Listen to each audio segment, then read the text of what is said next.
Good afternoon and good afternoon, good morning. For those joining us, we will get started in the next minute or so.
I need some cool music going for.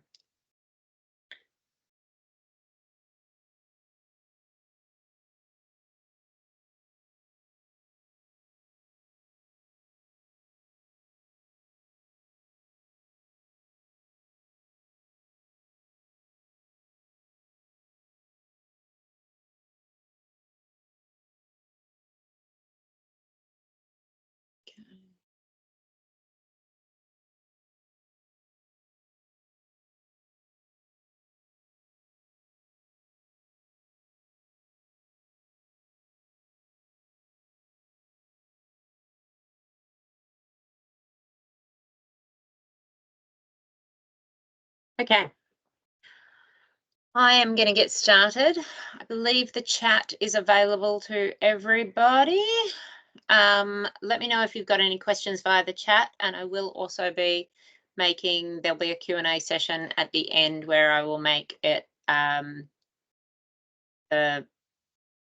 will open up mics and cameras for everybody to be able to get involved and have a bit of a conversation. Just going to record this session so that we can, we're already recording, just recording so that we can review for anyone who's interested in watching it back, or for those who are running a little late. So today we're looking at packaging and pricing managed services. And I am going to start by introducing myself. For those of you who haven't met me, my name's Maria Armstrong. I'm an executive coach in the Academy team here at Pax8 in Asia Pacific. I'm based in Melbourne, Australia.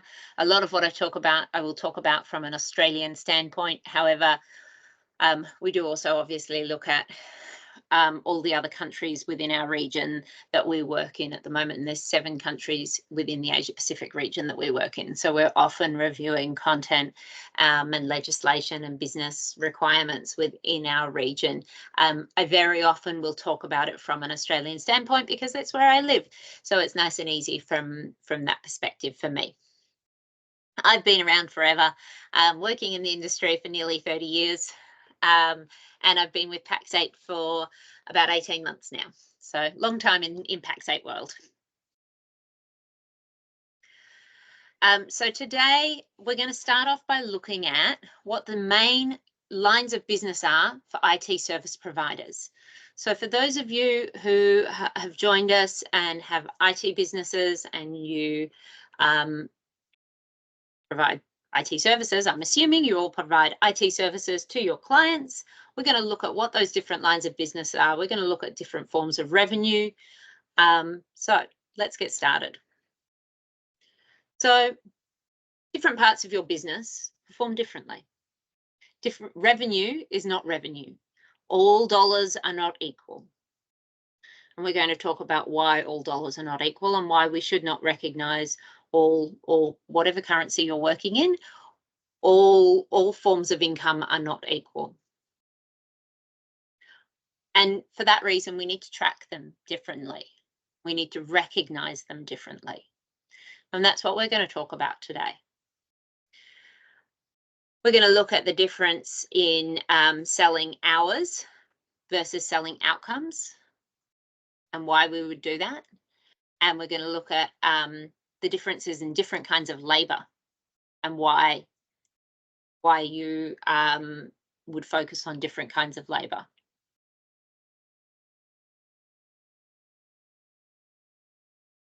So what is important for you to separate? When we're looking at the business, and I've said not all revenue is equal. What do we look at? We're going to look at labor, we're going to look at product, and we're going to look at infrastructure.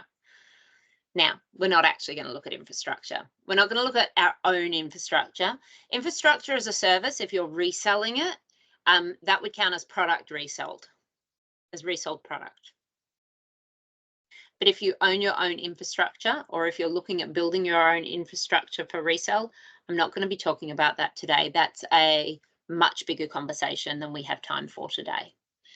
So what would we look at? The 6 big income buckets for an MSP: one-time product sales, recurring product sales. So this is where we might sell our Microsoft licenses, or resell voice services or internet connections, software as a service. Again, as I said, our own infrastructure, which we'll talk about another time. And then the 4th category is the 3 different kinds of labor. So let's have a look at what that is. 3 different kinds of labor. Now, again, not all labor is created equally. Or not all labor revenue is equal, is probably a better way of putting it. So we have time and materials, and I've got here under each of the headings other terms you'll have heard it called. You know, time and materials, break fix, ad hoc, by the hour, technical services. It's known in many different terms. It's probably called other terms as well. This is where if you work an hour, you get paid for an hour. You bill for an hour. It's not a scalable model. It's complicated. It seems like an easy to sell option, and we'll talk about that today. It's not actually necessarily. Yes, it might feel easier to sell. Come and consume. I will provide services to you for an hour. It is this many dollars per hour. But the problem there is that you are constantly having to be selling your services. So if you're trying to scale your business, you're having to constantly be selling your services, but then you're also having to deliver your services. How do you scale your business? It becomes a catch-22. How do you grow if you're trying to deliver the services you're trying to sell at the same time? This is where, you know, we often get stuck, and people get caught up just delivering the hours that they're selling. Then we look at project work, and project work often ends up being a very similar chargeable revenue. I'm going to do this project for you. It is going to take 10 hours, and I will charge you for 10 hours of work. Now, sometimes you can scope out a project and you can say to the client, I am going to charge you $1,000 to do this project. And regardless of the amount of time that it takes to do the project, you're going to charge them $1,000. That is absolutely fine, as long as your scope is impeccable and you are going to make money off that. As soon as you've got scope creep and it takes you twice as long as you thought it was going to take, you're going to lose money on that. So that becomes a risky way to price your services. So that can end up being a very similar, I'm going to do an hour's work or 10 hours work, and then I'm going to charge for that amount of work. So again, this is hourly work. And then the managed services. And managed services, again, managed service, all you can eat, It gets called all sorts of different things. And this is where we, generally speaking, people charge either by the user or by the device. There's different thoughts about how to charge. Generally speaking, well, two different schools of thought about charging by the user or by the device.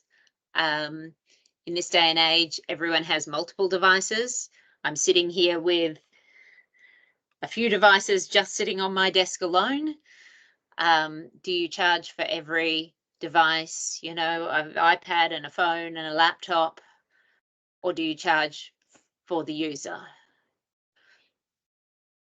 But then, you know, what about the additional security components required for each device, or what about so you really have to think about that. And we're going to talk about how we price those things and what considerations you need to go into when you're building out your pricing so that you're not losing money, because that's the most important thing.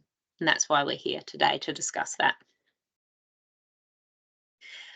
This is the area of your business that you can start to scale your business. This is where you can start to actually grow your business, because managed services is not work an hour, get paid for an hour. Managed services is an agreement where you charge a fee, and you obviously will design a managed agreement where you are going to be profitable. They will pay you a recurring fee for the peace of mind of having an IT provider, and then you will be able to deliver the services. Now, sometimes you will deliver a few more services in a month, and sometimes it'll be a bit less, but you will balance that out. And so that gives you opportunity to grow your business and spend more time with other clients and more on sales and more time doing projects. So there is the opportunity to grow the business. Whereas if all you're doing is focusing on projects and time and materials, you're always chasing your tail. There is never that opportunity to actually to grow the business. Prepaid block of agreements.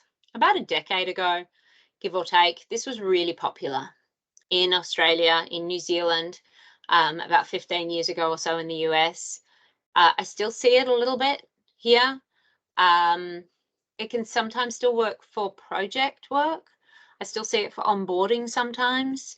I was discussing it with somebody this morning. They were talking about, I was discussing it with a partner this morning, and they were talking about signing up to with a new vendor who gave them sold them a block time to use as part of their onboarding. So it's still being used within our industry. It's essentially an hour of work equals this much revenue. It just feels a little bit different to the clients. There is a big administrative overhead for you as the business, so you need to be aware of that.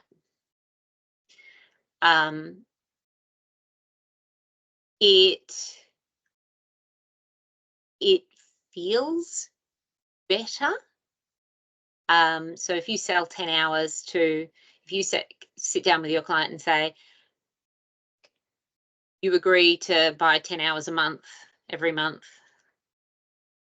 and I'll give you a report every month of how many hours you use. And then if you go over, you know, you'll pay for the extra. And if you're under, we'll roll it over. And this is where I mean, there is a big administrative overhead with keeping track of how many spare hours are in the block hours, or, you know, how much overage there is, or it can get quite complicated. So as long as you've got the ability to easily report on that, this can work well as a good transition period if you've got clients who are really resistant to moving to a managed service.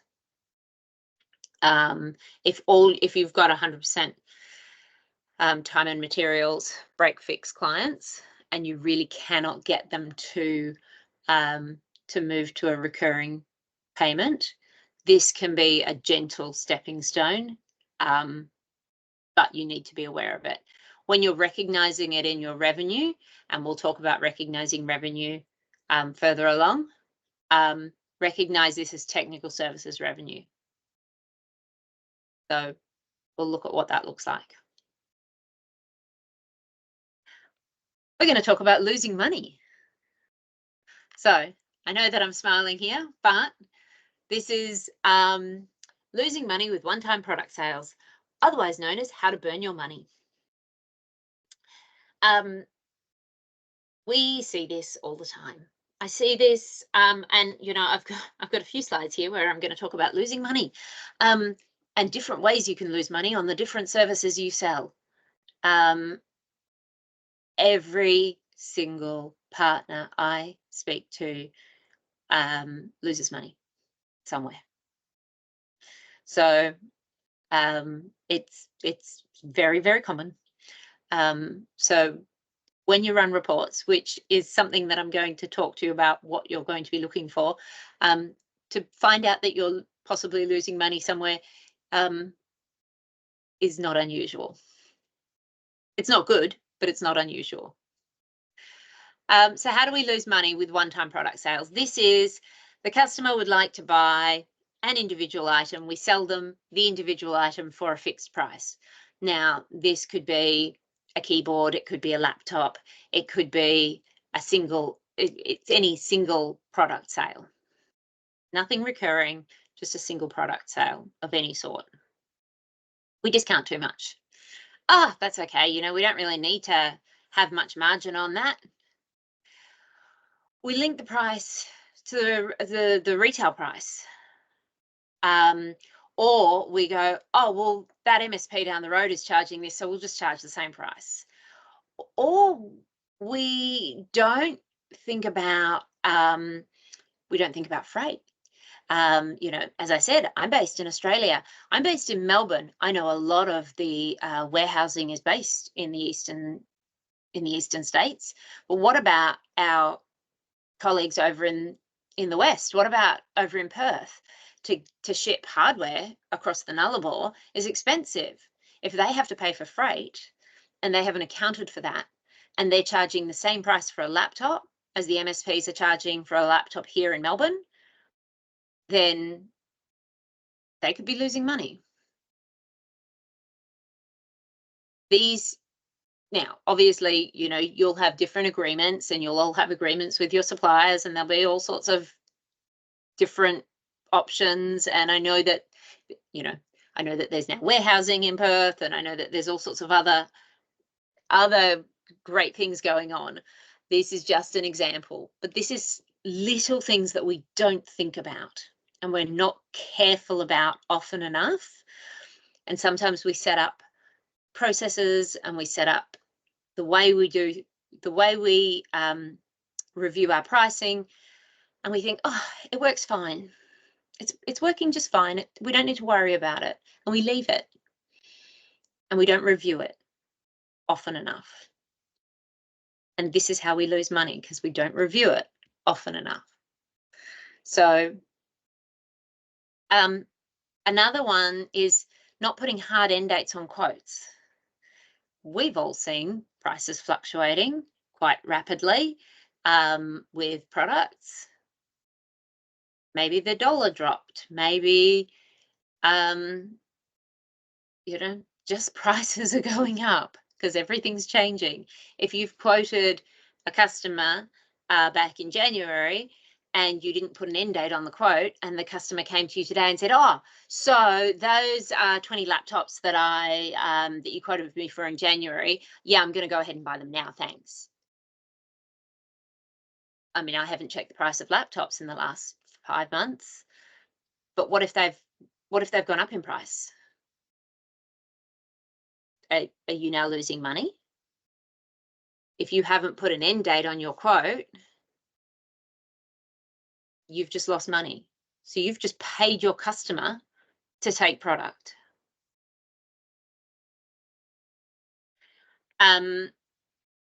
So these are all little things that can make a big difference in your business. Recurring sales. Now, these recurring ones are going to be really important because this comes into these managed services and how we're going to make money from managed services. Prorating is a big one. Obviously, understanding how prorating works and making sure that you've got that set up in your systems, and add, move, change labor. Accounting for invoicing and reconciliation and billing overheads. If you're selling a product that then requires you to spend 6 hours a month doing reconciliation and billing, and you haven't accounted for that, is it worthwhile selling it? Or do you need, is it worthwhile selling it at the price you're selling it? Or do you need to bump it up by a couple of percent or whatever that it happens to be to make money off that? Or are you losing money because you're spending 6 hours reconciling the billing? Or so these little things that we don't think about often because they just sort of get absorbed, that we feel like they get absorbed into the business. And currency fluctuations. It's less of a problem these days. It was a big problem a few years ago. More often than not, we get to buy in local currency. A lot of our products are fixed price in our local currencies. Not all the time though. And as I mentioned, we're working with partners in 7 different countries. A lot of our countries that we're working in the Asia region aren't able to buy in their local currency yet still. I know in Australia we're quite lucky. Most vendors are selling in local currency, but a lot still aren't throughout the Asia Pacific region. So have a look carefully and see all of your recurring product sales. Are you buying in local currency? Are you buying in US dollars? Are you buying in Australian dollars? Are you buying in another currency and then converting and selling in a local currency? How is that working for you? Are you potentially losing money? How often are you reviewing it? Have you got a process and a policy around that to protect your business and to make sure you're not losing money on those? Because that's going to come into how we think about our recurring managed service as well. Losing money on our break fix. People say, well, how can we lose money on break fix? I work an hour and I bill for an hour. Well, but do we? Do we remember to bill for an hour?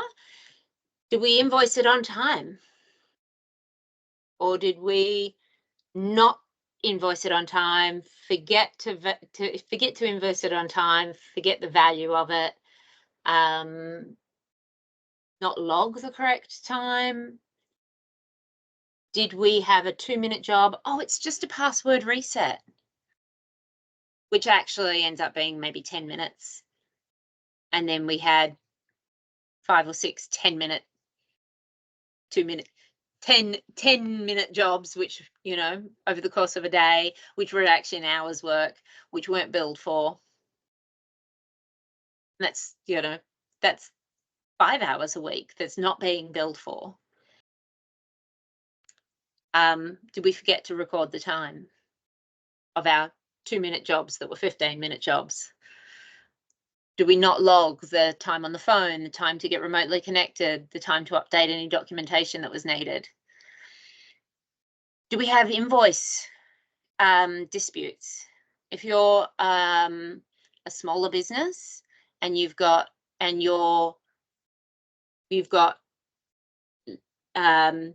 smaller workforce and you've got people who are working on both invoicing and technical services, and they're spending a whole lot of time dealing with customers around invoice disputes, then they're not providing services to other customers, which is billable time.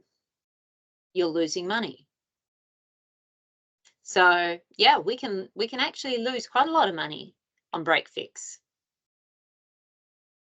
It's actually fairly easy to lose money from a break fix perspective.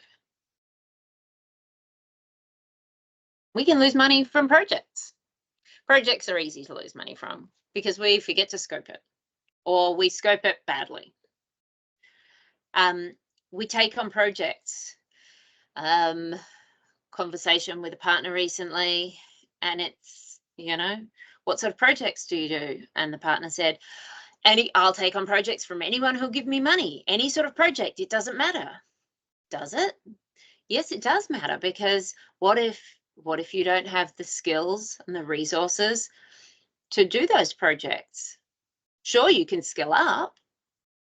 Sure, you can work with somebody else to make sure that you've got the ability to do it. But what if you don't understand the scoping?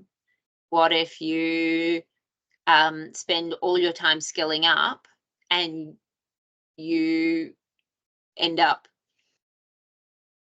spending all of that time upskilling yourself that you could have actually been doing work that's billable? People lose money by offering a fixed fee when they haven't got the repeatability, that automation or repeatability. How many times can we do this for how many clients? And, again, scope. Out of scope work, we're going to charge. I'm sorry, here's my scope. What you want is out of scope.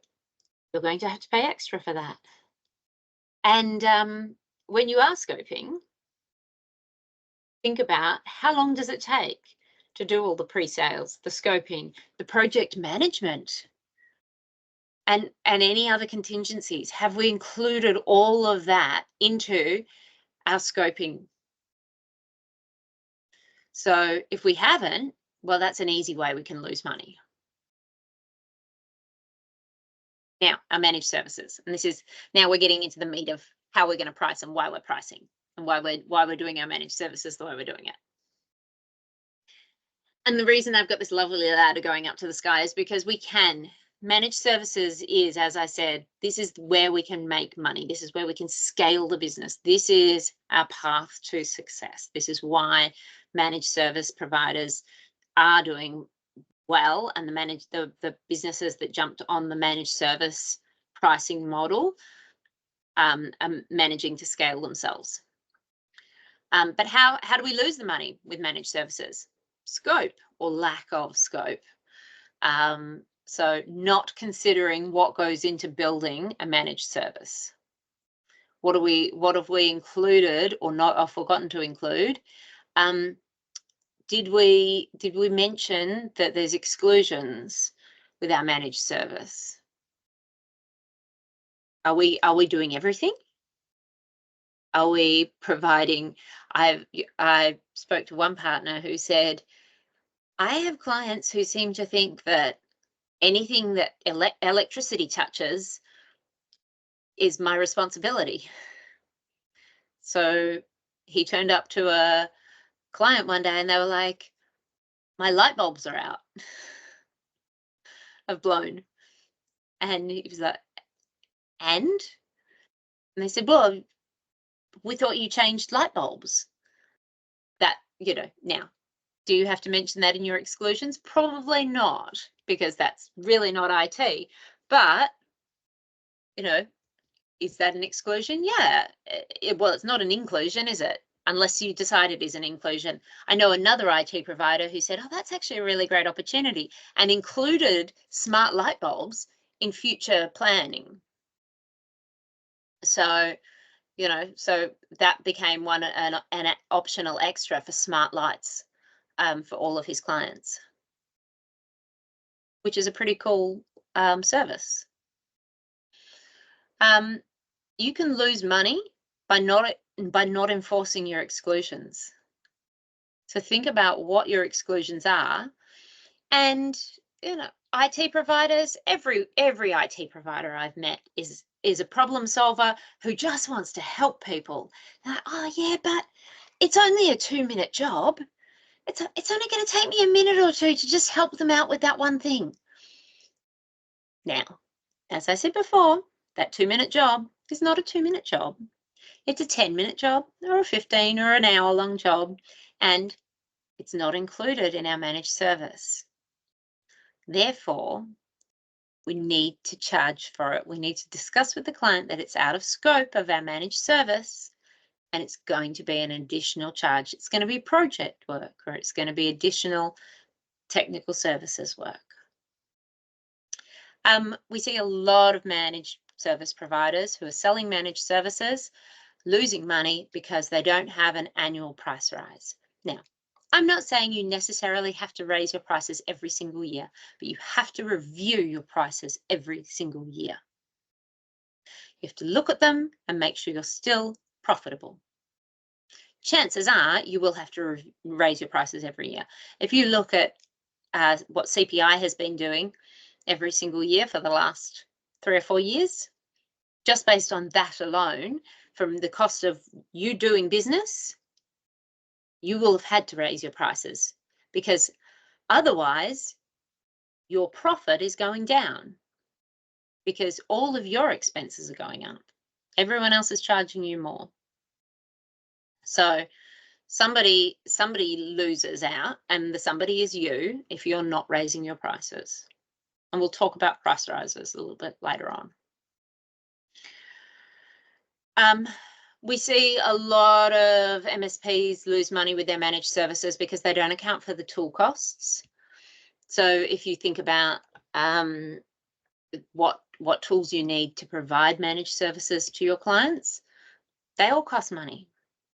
They're not crazy expensive, but it's a little bit here and a little bit there, and a few dollars here and it adds up. Somebody has to pay. Now, that somebody at the moment, if you're not accounting for that, is you. So you need to build that into your pricing. Do you have a PSA? Somebody's paying for that. All of these little things cost money. The big one, determining your pricing on competitors' pricing. We love the internet. Internet's great. That's why we're here today on the internet. I see so many MSPs go to Reddit, go to Facebook groups, go to various LinkedIn groups and say, how much are you charging for your managed services? Oh, I'm charging this much and I'm charging that much. The internet is a global place. And, I'll see MSPs from somewhere in the Midwest of America say, oh, I'm charging $80 an hour, or I'm charging $80 per seat for my managed services. Now, I'll then see an MSP in Sydney, Australia say, oh, so I can charge $80 per seat for a managed service. Now, they will then charge $80 Australian for a managed seat. But that's completely not valid, because $80 US, where their salaries are exceptionally low. I was chatting to, and this is I was chatting to a Midwestern American MSP, and their techs are earning the same amount as my then 17-year-old daughter was earning while working part-time at McDonald's here in Australia. So, versus our technicians here, you're not paying your level 2 techs what a part-time McDonald's employee is earning. So you need to not go and seek. Sure, find out. Absolutely. I'm not saying don't find out what everyone else is charging, but don't determine your absolute price based. Don't say, oh, they're charging 80, so I can charge 80. We're going to talk about how we calculate what goes into charging the price in this today, because that's the biggest area that MSPs are losing money. From how much do people charge? I've seen it as low as $50 in Australia, up to $250 or $300 per seat. Per seat is probably the most common from a charging perspective for managed service. Maybe 70% of the partners I speak to charge per seat. sometimes with additional nuances around devices, like it might be a cap of no more than 3 devices per person. So there's a little bit of nuance in there. The final point on this slide, and this one's really important, you will see other MSPs charge an all-you-can-eat fee, and it'll include licensing, or it might include Microsoft licensing, it might include security, it might include, whatever is needed for the individuals, for each individual. It'll be a per seat, all you can eat, all the things needed. Here's the problem. Let's say I go out to all of my clients in March and I say, right, I'm going to sign you all up for my new plan at $150 per seat, and it's all you can eat, licensing included, everything for a year, fabulous. All signed up. And then a month later, one of our favorite vendors comes along and says, in 2 weeks' time, we're doing an across-the-board price rise of 7.5% of all of your licensing. No ifs, buts. It's all going up. What do? You can't go to your clients who've just signed up for a year and say, oh, you know how I signed you up for a year at $150, everything included? Except I'm now going to bump all your prices because, even though I told you that I wasn't going to, because it was a fixed price. So somebody has to wear that 7.5% price rise, and that somebody is you. So you're losing money. So you can market an all-you-can-eat type thing, but when it comes to signing a contract, I would sign it as a managed service and a license component. So, your monthly billing is a managed service with a license component, so that if you get a price rise from any vendors who are as part of the license component of your managed service, you can increase that if you need to. So you're not wearing the cost, because otherwise it eats into your profits.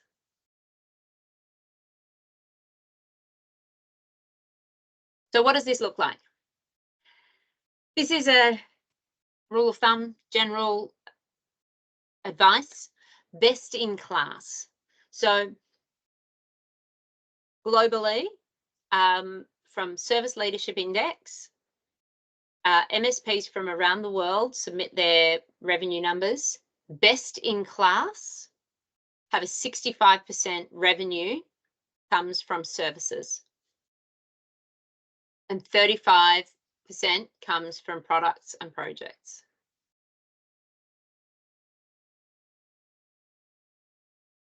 So 65% from recurring revenue, recurring services. Now, this is best in class. So very few are the absolute best in class, but it's worth knowing these numbers because it's worth knowing what you're aiming for.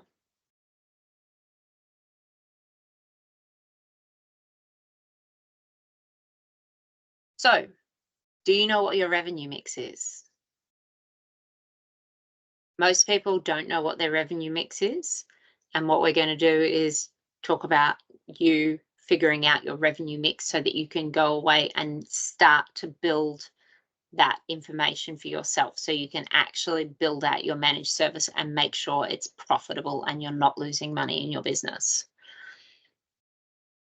So the 3 times rule, nice and easy, super easy. As a rule, your MSP needs to make 3 times the pay of your techs in revenue to be profitable. So one tech, if you're paying one tech, be it yourself, be it a tech, it works for you, 3 times the tech's salary in revenue to be profitable. Time is the most valuable product your MSP has.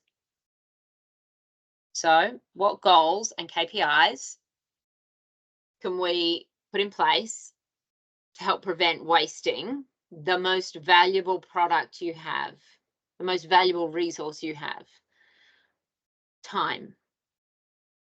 So we've talked about the fact that, you know, if we're selling 1 hour of our time for a fixed fee in the form of time and materials or break fix services, that's not the best, that's not the most valuable way of selling our time.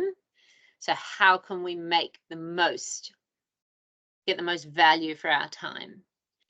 So I've got here at the bottom of the screen one of our learning pathways within our learning within our on-demand courses. So for those of you who are one of our partners, you can join us online and have a look at that. It's a really great course, but I'm going to run through some of the content of that now. So 4 levers. Basically, we consider 4 levers within our business of how we make money. So engineer pay rate, or our labor cost. And so when you're building your managed service, all 4 levers have to come into how we decide, how we build the cost, the overall selling price of our managed service.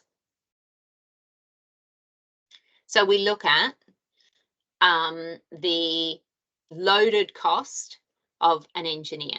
Now, if you are a sole operator, this is how much does it cost to pay you at a legitimate salary with savings or superannuation in Australia, KiwiSaver in New Zealand,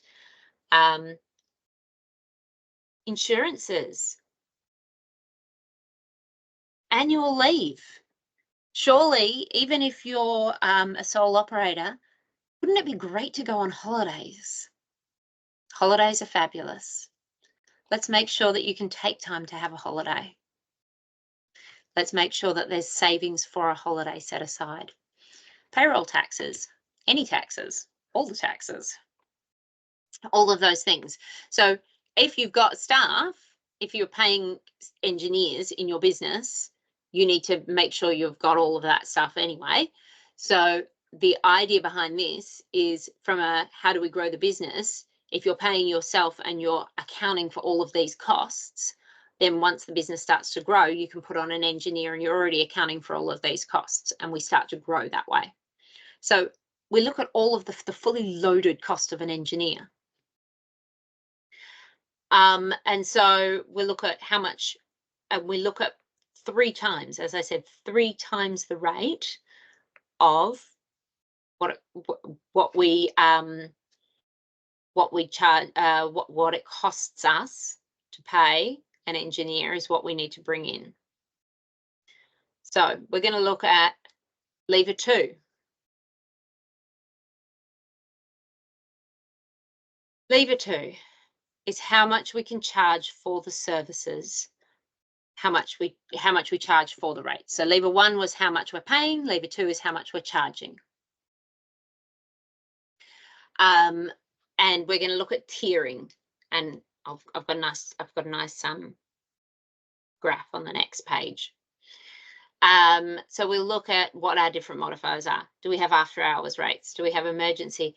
Do we have our fixed fee, technical services, professional services? Do we have different levels of engineers that we're paying? So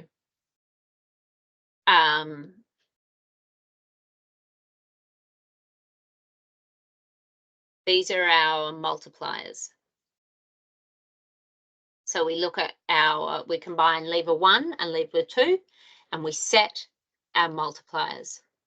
These are not loaded amounts. So we talked about the loaded amount, which was all of the cost associated on top of the wages. And so we look at a 2 times multiplier for technical services revenue, a 2.5 times multiplier for professional services revenue, and a 4 times multiplier for managed services revenue, with a 3 times multiplier for all labour. So we talked about the fact right at the beginning of the presentation that not all labour is created equally, or not all labour is charged equally, is worth the same amount equally.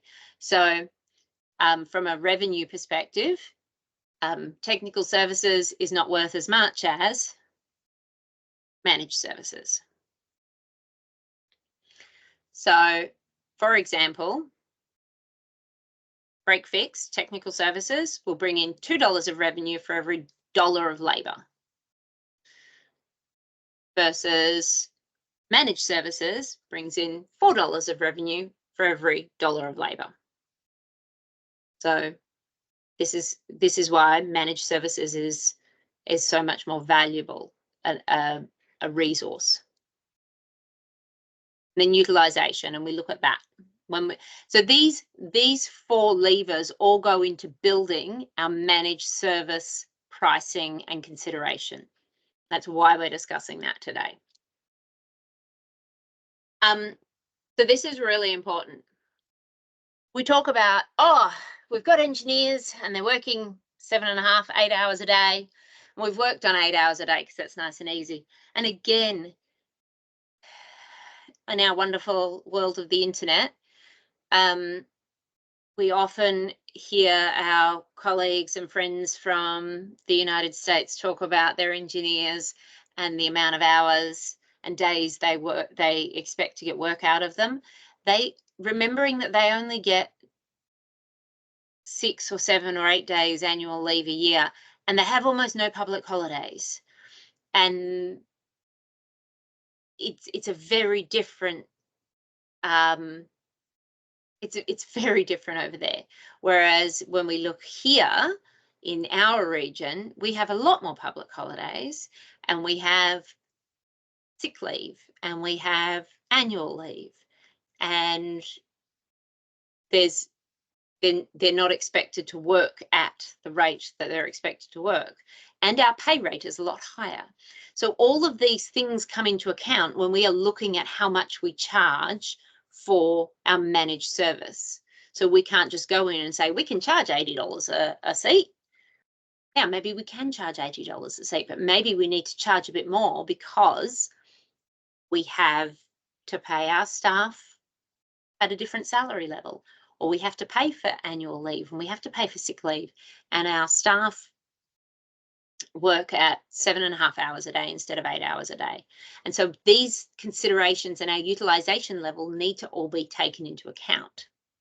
So billable is different to utilized, and that you need to be you need to consider. So, for example, in Australia, and I think New Zealand, we get 30 days of vacation and sick days per year. So that's instantly 30 days out of the working year taken out. We get approximately 12 holidays, public holidays a year. Some of our countries in region are even higher than that. Some I think are 16 or 17 public holidays a year. Some are about 10. So again, that needs to, consider where your staff are located. Some of them are going to be higher and some are going to be lower. You should be giving your staff training days. So because untrained staff are not good for you, they're not good for your clients, they're not good for the staff, because your staff will leave you if other people are willing to offer them training. So consider that one. Internal meetings. They still have to have breaks. Breaks are good. If they don't have breaks, they get grumpy. Maybe they need to travel. Maybe they're traveling out to client sites, and that's included as part of your agreement. Maybe that is part of your agreement. Is that included or not included? And then, there's other little bits and pieces. What are those unaccounted for bits and pieces? The 5 minutes for them to make coffee in between things, that's not really counted as a break, but that's unaccounted for hours and little bits and pieces. So we would look at about 70% utilization is accepted as sustainable. If you have techs who are sitting at 80 or 90% utilized, that's not sustainable. It's not viewed as sustainable. They would be burning out. Your techs would be burning out. It also means that they can't train somebody new. So if you're hiring another person, they can't. What spare time do they have to train the new person? So 70% utilization is a really good baseline to target, a really good target for you. So,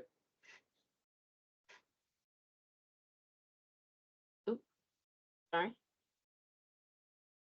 There we go. I am going to not talk about lever 4 because in great detail, because it is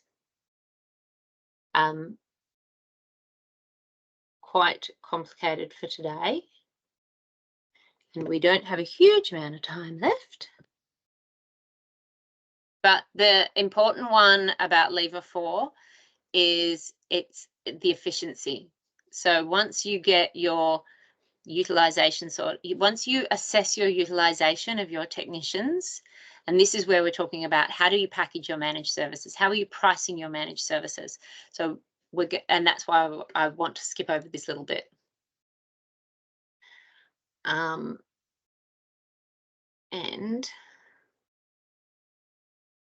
I will send you all the slides so you can review them.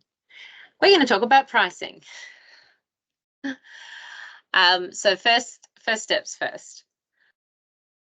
When you have reviewed all of your pricing for your clients, and if you have realized that you're losing money in any area of your business, particularly if it's your managed services, if you are doing any managed services today and you're losing money or you're skirting the line a little bit, if you're not making a huge amount of profit, if you haven't raised your prices recently, this is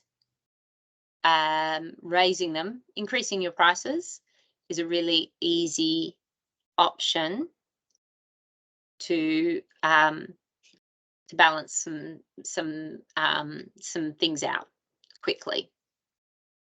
So if we look here at these numbers, if you've got 10 clients today and you're charging $1,000 per client, you've got $12,000 in profit based on these numbers. If you increase your charge by 10%, you've got $1,100 per client.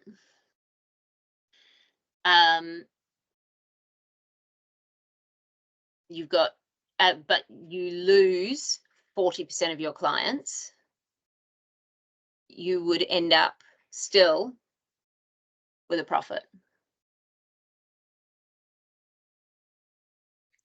More money, making more money with less clients. So when we say to our partners, sometimes you just need to raise your prices, even though you're worried about losing clients, it's okay to sometimes just raise your prices. It's worth doing the calculations to see what would happen.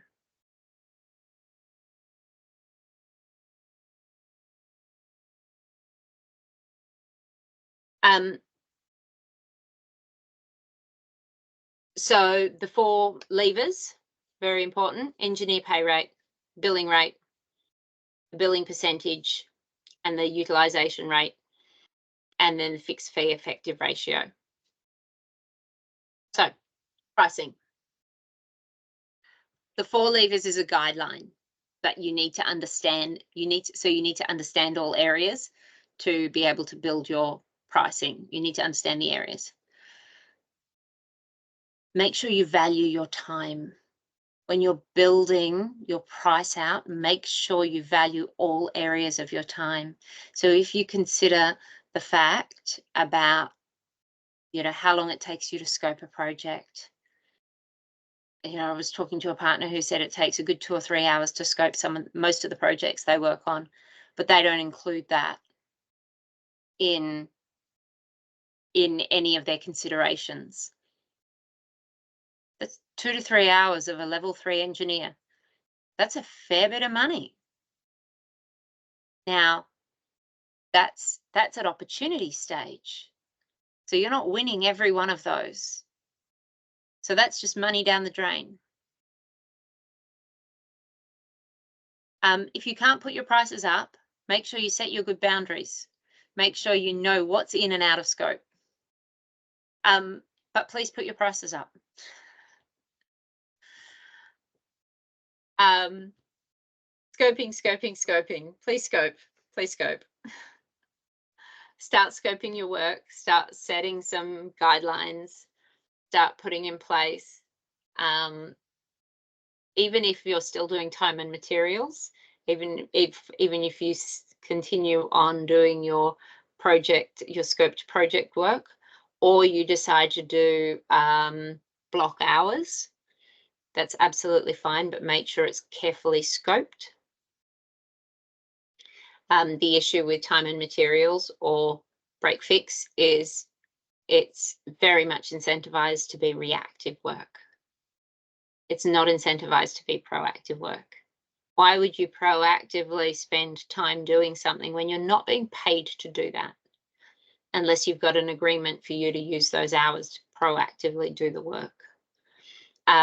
If you can do that, if you can organize, if you don't have if proactive payments means less lumpy financials.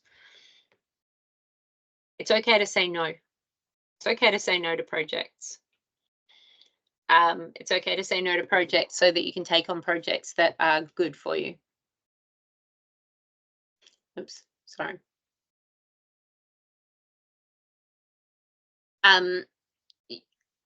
Utilization. Make sure that you're looking at your utilization hours. Whether it's you, whether it's techs who work for you, make sure that you're tracking what's being done, where the time is being spent. One of the examples I used was if you're selling a product or a service and it turns out that you've got somebody in billing who's spending 6 hours reconciling the licenses of something for that particular product, is that worthwhile? Is that product worth your time selling? Do you need to increase the pricing of that product? Have you even recognized that time anywhere? Look at the utilization of who's doing what.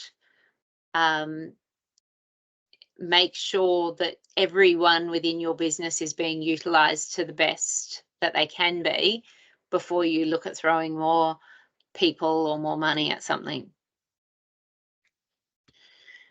And then, the thing I love about managed services is from a selling perspective, it's so much easier on you as salespeople, as business owners, because once you sell a managed service, it just keeps bringing in recurring money. You don't have to be constantly out there selling new projects and selling new and constantly filling the pipeline because you've got that recurring service funding coming in. Obviously you're still selling more recurring services and additional projects and more stuff to existing clients, but that's additional funds rather than just trying to keep the coffers full with, keep the status quo. So from a sales perspective, recurring services, all revenue is not equal. Recurring services is worth so much more than a project. So, a $10,000 project is actually not as valuable as a recurring service worth the same amount of money.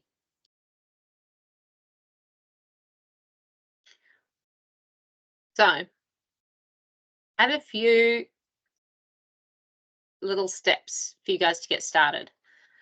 Have a look at your own profit and loss statement. Can you identify the clear revenue streams that we discussed today?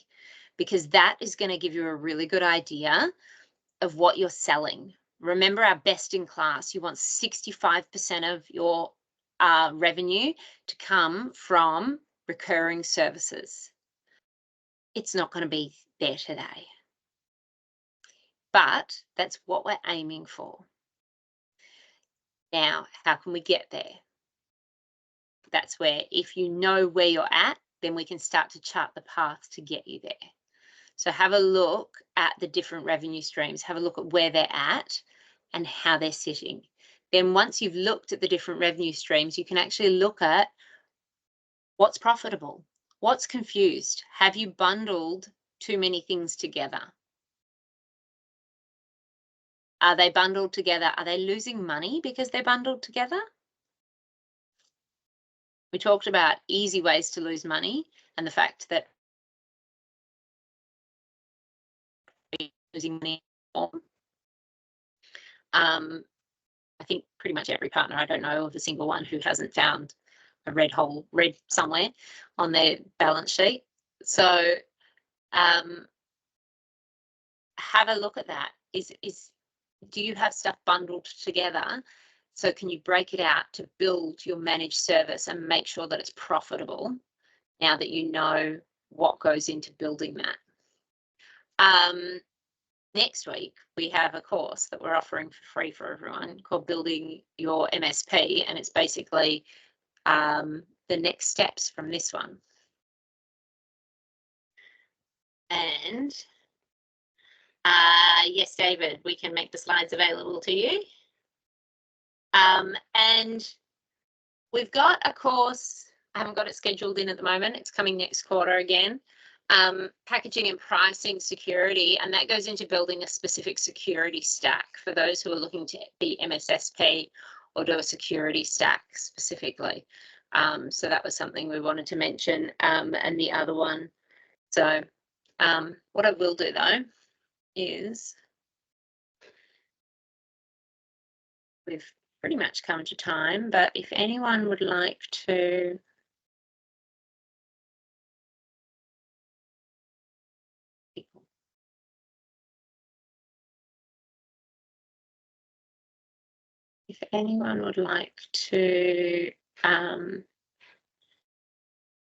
ask a question, you're welcome to. I've made mics and cameras available to everybody.